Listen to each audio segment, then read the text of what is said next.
Vijana wako ambao wanakuwa ni Mkristo wa kawaida, lakini kuanzia leo wakuone wa tofauti na jana, wakuone tofauti na juzi, waone matendo yako yakibadilika, waone njia zako zikibadilika, waone unatumaini lingine.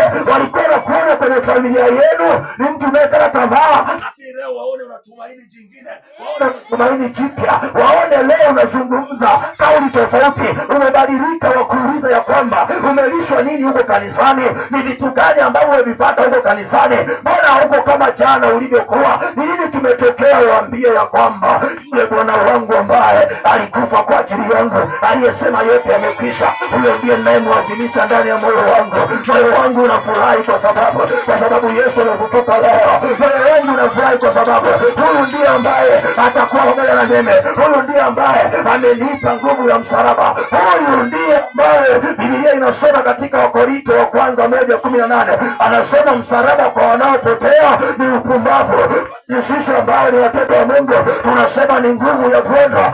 Tunaamini katika msalaba, tunaamini ya kwamba tutokei, tumechagua njia sahihi na tumechagua mahali sahihi pa kumtumikia Mungu wetu.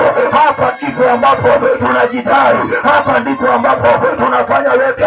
Tunaamini kama vile ambavyo Waefeso 1 mstari wake wa 10 na Waefeso 2:16 inasema ya kwamba yeye alitupatanisha kati ya sisi na Mungu, tulipatanishwa naye. Kwa hiyo leo tunaazimisha upatanisho, leo tunaazimisha kupatanishwa na Bwana. Tulikuwa maadui na Mungu, lakini leo tumekuwa marafiki zake.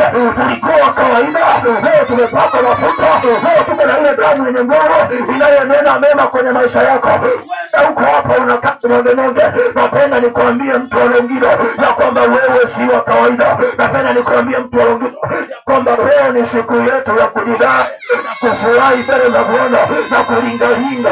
Wenda ulikuwa ukuja asubuhi na mawazo, lakini napenda nikwambie ya kwamba anza kubadilisha mawazo yako, anza kubadilisha akili yako. Wenda kuna vile ulikuwa unafanya tofauti sana, ulikuwa unafanya chini ya kiwango, lakini leo ukitoka mahali hapa, toka mwingine kabisa.